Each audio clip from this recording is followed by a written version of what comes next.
Olá, amigos, queridos companheiros de estudo, de leituras, de reflexões desse canal do YouTube, particularmente nessa playlist do Livro da Esperança, em que já estamos juntos caminhando a várias mensagens trazidas pelo Espírito Emmanuel. É uma grande alegria poder nos reunir com esse propósito de reavivar em nossas mentes, nossos corações, esses ideais sublimes, esses pensamentos tão elevados trazidos pela espiritualidade amiga. Agradecemos a Deus pela misericórdia da vida e pela bondade que sempre nos cerca, nos envolve a todos, pela possibilidade nessa reencarnação de já conhecermos a doutrina espírita e poder com ela estabelecer conceitos, entendimentos e eliminando tantos outros preconceitos e superstições da nossa mente. Dessa maneira, hoje iremos fazer a leitura da mensagem 81 do Livro da Esperança, que tem como título Campeonato. E Emmanuel nos traz de início o Evangelho de Mateus, no capítulo 7, em que Jesus nos diz: buscai e achareis. Emmanuel, durante agora 5 mensagens, irá nos fazer relacionar, compreender o Evangelho segundo o Espiritismo, no capítulo 25, que tem como título Buscai e achareis. Primeiramente, vamos lembrar que esse capítulo é um capítulo em que Jesus nos afirma que nenhum pedido nosso ficará sem resposta na eternidade dos tempos. Porque muitas das respostas que nos chegam, nós ainda não conseguimos compreender ou interpretá-las. Outra característica desse capítulo é uma explicação bem clara que os espíritos não vêm livrar o homem do trabalho que ele precisa fazer, a parte que lhe cabe, mas nos ensinam, nos encorajam, nos intuem a nós mesmos, a caminhar e a buscar soluções com a certeza que aquilo que buscarmos, acharemos. E a pergunta muitas vezes é: o que nós estamos buscando? O que nós estamos procurando? A questão é nos questionarmos sobre esse intento, sobre esse objetivo maior. Kardec inicia com essa passagem de Mateus também, mas nós vamos ler um pouquinho mais o item 1 e o item 2, para compreendermos melhor esse capítulo. No item 1 ele diz: pedi-vos será dado, buscai e achareis, batei a porta e se vos abrirá. Porque todo aquele que pede, recebe, e o que procura, encontra, e se abrirá aquele que bate a porta. Qual é o homem dentre vós que dá uma pedra ao filho que lhe pede pão? Ou, se lhe pedir um peixe, dar-lhe-á uma serpente? Ora, se vós, sendo maus como sois, saber dar coisas boas aos vossos filhos, com mais forte razão, vosso Pai, que está nos céus, dará os verdadeiros bens àqueles que os pedirem. Então Kardec vem aqui com a explicação, nos dizendo que, sob o ponto de vista terrestre, essa máxima, buscai e achareis, ela é muito análoga àquela que nos diz: ajuda-te e o céu te ajudará. É o princípio da lei do trabalho e, por consequência, da lei do progresso. porque o progresso é filho do trabalho e porque o trabalho põe em ação as forças da inteligência. Então ele diz aqui que na infância da humanidade, o homem só aplica a sua inteligência na busca do alimento, dos meios de se preservar do mau tempo e de se defender contra os seus inimigos. É o instinto de sobrevivência falando mais alto para a perpetuação e conservação da espécie. Deus, porém, lhe deu algo a mais do que o animal: o desejo incessante do melhor. E esse desejo do melhor que o impele a procurar os meios de melhorar sua posição, que o conduz às descobertas, às invenções, aos aperfeiçoamentos da ciência. E aí vai nos dizendo, né?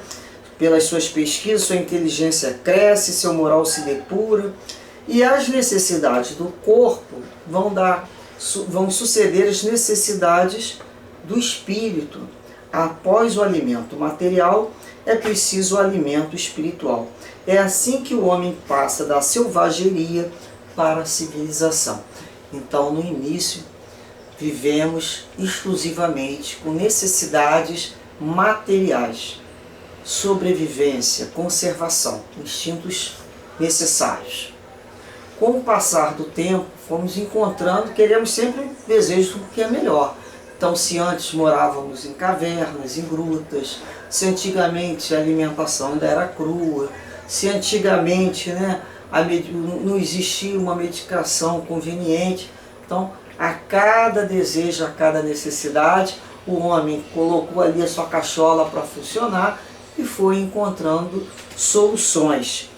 E vai fazendo suas pesquisas, e depois que ele começa a passar por uma nova fase, onde os interesses não são apenas mais materiais, são materiais e espirituais.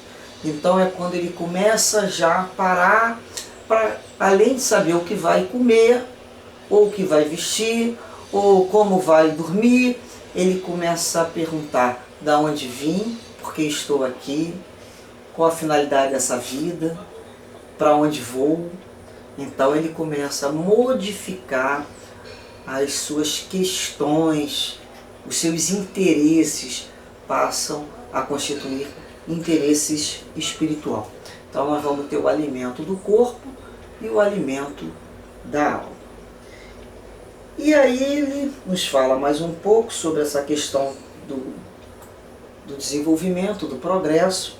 E no item 3, nos diz assim: se Deus tivesse eximido o homem do trabalho físico, seus membros ficariam atrofiados.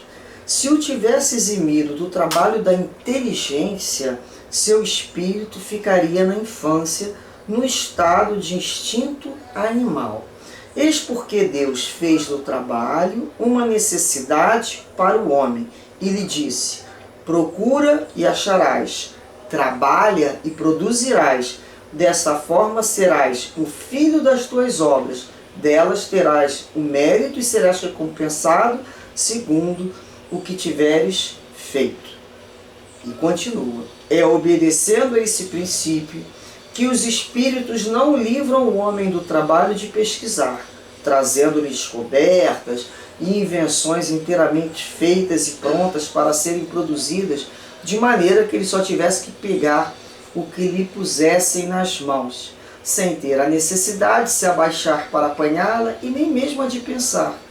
Se assim fosse, o mais preguiçoso poderia enriquecer e o mais ignorante transformar-se em sábio. E tanto um como o outro atribuiriam a si mesmo o mérito do que não fizeram. Agora reparem bem. Não, ele continua afirmando: os espíritos não vêm livrar o homem da lei do trabalho, mas mostrar-lhe o objetivo que deve alcançar e o caminho que a ele conduz, dizendo: anda e tu o atingirás, encontrarás pedras sob os teus passos, olha e afastas tu mesmo, nós te daremos a força necessária se a quiseres empregar. Muita gente acredita que a mediunidade, né, serve para eximir o homem do trabalho, para que pudessem pedir aos espíritos fórmulas milagrosas, números de loteria para ficar rico, enfim, uma infinidade de situações, como se os espíritos tivessem se tornado escravos do homem. Não é assim? E aí a gente vai entender a importância da lei do trabalho. Olha, a gente, quando não faz atividade física, o que acontece com a nossa musculatura? Atrofia. Quanto mais dificuldade a gente está tendo de articulação, significa que precisamos exercitar mais. A pessoa que não lê, que não reflete, que não busca alguma coisa para alimentar aqui o cérebro, o que começa a acontecer? Essa inteligência dela vai se acomodando, como que paralisando. E a pessoa vai ficando ilhada em si mesmo, muitas vezes, que não quer contato com os outros, e quando encontra alguém não sabe nem mais conversar, acha que não sabe falar, tem até dificuldade para expressar. Olha que coisa interessante. Como é importante a convivência, como é importante todo tipo de trabalho físico e mental. Porque nós estamos desenvolvendo as nossas potencialidades, não é assim? Então a espiritualidade fala, encontrarão pedras sim, sob os teus passos, né? Quantas vezes nós vamos encontrar pedras? São os espíritos que vão tirar essas pedras do meu caminho. O que eles dizem aqui? Olha e afasta tu mesmo. Abaixa, pega a pedra e tira do teu caminho. Qual é a parte que ele vai nos ajudar? Nós te daremos a força necessária se a quiseres empregar. Porque se você também não quiser empregar, você vai continuar caminhando com as pedras ali no teu caminho. Porque você não está querendo encontrar as soluções. Então a espiritualidade é muito clara, né, para nos dizer aqui, olha, depois ele fala aqui, sobre o ponto de vista moral, essas palavras de Jesus significam: pedi a luz que deve iluminar o vosso caminho, e ela vos será dada, se nós pedirmos luz. Pedi forças para resistir o mal, e recebereis. Pedi assistência dos bons espíritos, e eles virão vos acompanhar. E como o anjo de Tobias, vocês conhecem a história do livro de Tobias, no Antigo Testamento? História muito interessante. Como o anjo de Tobias, eles vos servirão de guias. Pedi bons conselhos, e eles jamais vos serão recusados. Batei a nossa porta, ela vos será aberta. Mas pedi sinceramente com fé, fervor e confiança. Apresentai-vos com humildade, e não com arrogância. Sem isso, sereis abandonados à vossa própria força, e mesmo as quedas que sofrerdes serão a punição do vosso orgulho. Esse é o sentido das palavras do Cristo: buscai e acharei, batei, né, e a porta se vos abrirá. Então é quando a gente começa a perceber que, se nós pedirmos fortalecimento dos ombros para suportarmos as cargas das nossas cruzes, os problemas que nos visitam, as ideias, as intuições, as inspirações, nos chegarão. Agora, cruzar o braço e, olha, tá lá, Jesus falou, para eu pedir que vai me ser dado. E aí a pessoa está, de uma certa maneira, utilizando-se, né, de uma coisa sagrada, que é as palavras de Jesus, para deturpá-las sem nenhum cabimento. Então, ajuda-te que o céu te ajudará. Faça a tua parte, a parte que te compete. Pede na oração e sai em ação. Agir. Vai agir. É quando a gente fala. Vai agir. A ação com o pensamento. No bem. Então as portas vão se abrir. quando começarmos a compreender qual é a parte que me cabe. Então, eu já fiz isso, já fiz isso, já fiz isso, eu vou relacionando. Ajuda-te que o céu te ajuda. Eu estou fazendo isso. Aí a gente tem a consciência tranquila. Agora, já viram coisa mais difícil? Ajudar uma criatura que não quer ser ajudada? Ou uma criatura que ela mesma é que se atrapalha? É a própria pessoa que cria situações de confusão com ela mesma e de desarmonia. Como ajudar essa pessoa se ela mesma ainda não se comprometeu com a sua melhoria, o seu progresso, a sua elevação, seja material ou espiritual? Qual a parte que ela está se comprometendo, né? Então vai aparecer aquele aluno que não estudou nada e começa a rezar, né? Rezar para na prova cair aquilo ali. E a gente fica pensando, né? Vai rezar muito, vai rezar bastante se não estudou nada.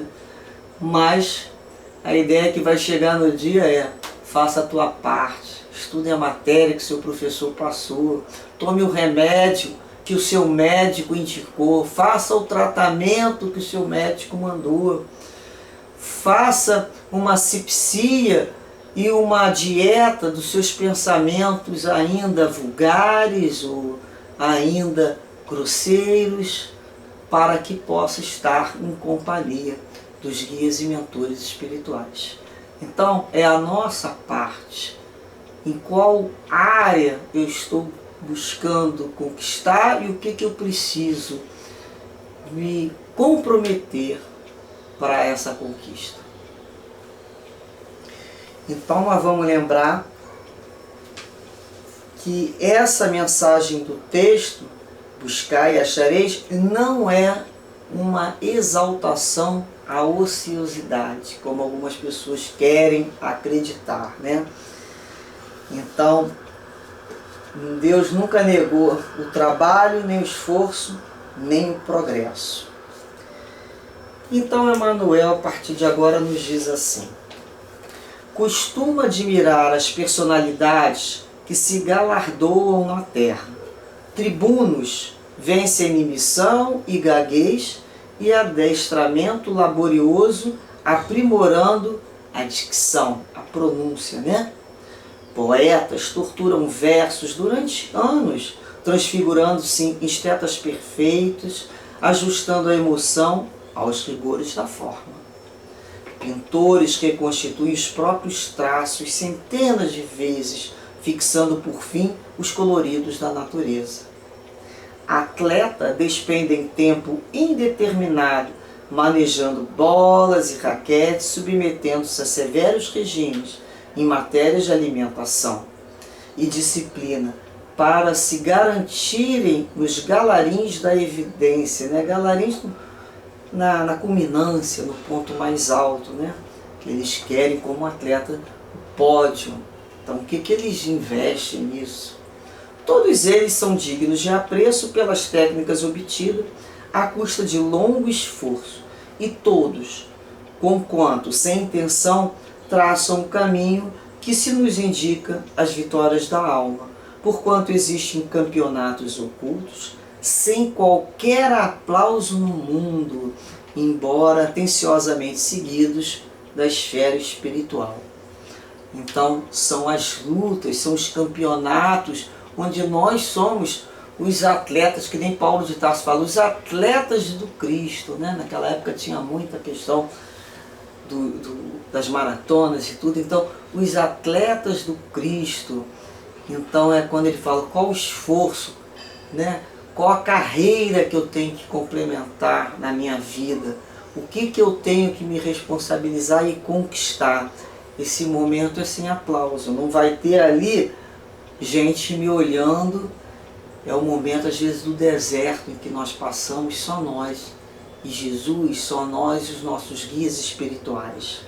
Então ele nos diz: se aspiramos à libertação da impulsividade que nos arrasta aos flagelos da cólera e da incontinência, é forçoso nos afeiçoemos aos regulamentos interiores. Aí ele vai dar uma analogia. Tribunos, poetas, pintores e atletas terão lido e ouvido treinadores eméritos. Sem a consagração deles mesmos, aí ele continua, sem a consagração deles mesmos aos exercícios que lhes atribuíram eficiência, não passariam de aspirantes aos títulos que apresentam. Ou seja, não adiantava, né, ele ouvir o teu melhor treinador se ele ali não dispusesse a exercitar. Assim também no campo do espírito. Não adquiriremos equilíbrio, entendimento, abnegação e fé unicamente desejando semelhantes aquisições. Não ignoramos que em certos episódios da vida não remediaremos a dificuldade com atitudes meigas e que surgem lances na estrada dos quais o silêncio não é a diretriz ideal. Não desconhecemos que em determinadas circunstâncias a caridade não deve ser vazada em moldes de frouxidão, que o sentimento não é feito de pedra para resistir intocável a todos os aguilhões do desejo. Entretanto, se aplicarmos em nós as regras em cuja eficácia acreditamos, sofreando impulsos inferiores, 5, 200, 800, 2.000, 10.000, 50.000 vezes, praticando humildade e paciência, pela obtenção dos pequenos triunfos do mundo íntimo, que somente nós próprios conseguimos avaliar, conquistaremos o burilamento do espírito, encontrando a palavra certa e a conduta exata nas mais diversas situações e nos mais variados problemas. Tudo é questão de início, e o êxito depende da lealdade à consciência, porquanto exclusivamente aqueles que cultivam fidelidade à própria consciência é que se dispõem a prosseguir e perseverar. Então a gente lembra, né, das pessoas fazendo abdominal 100, 200, 300. Quantas vezes um nadador mergulha, quantos metros ele nada por dia, um jogador de futebol, um pianista, quantas e quantas vezes ele executa aquela mesma obra até atingir ao ponto ideal para uma orquestra ou para uma apresentação de solo. Quantas vezes um desenhista apaga, faz, esboça o mesmo quadro até ele conseguir a estrutura que ele considera suficiente. Por que que nós, na área espiritual, acreditamos que seria tão diferente e que não faríamos força nenhuma para desenvolver essa potência? Imagine se nós praticássemos 50.000 vezes a humildade e a paciência, quantas vitórias no mundo íntimo nós teríamos? Então é um convite. Esse êxito, né, depende da lealdade à nossa consciência, que fizemos tudo o que podíamos fazer e iniciar. Eu não sei fazer, mas eu quero aprender a fazer. Então eu vou iniciar 1, 2, 3, até parar de contar, porque ainda não foi o suficiente. Então dessa maneira, nos habilitamos a uma conquista e nos colocamos como perseverantes, disciplinados na obtenção daquele objetivo. Não adianta querer e desanimar na segunda abdominal, né? Não é assim que o professor fala?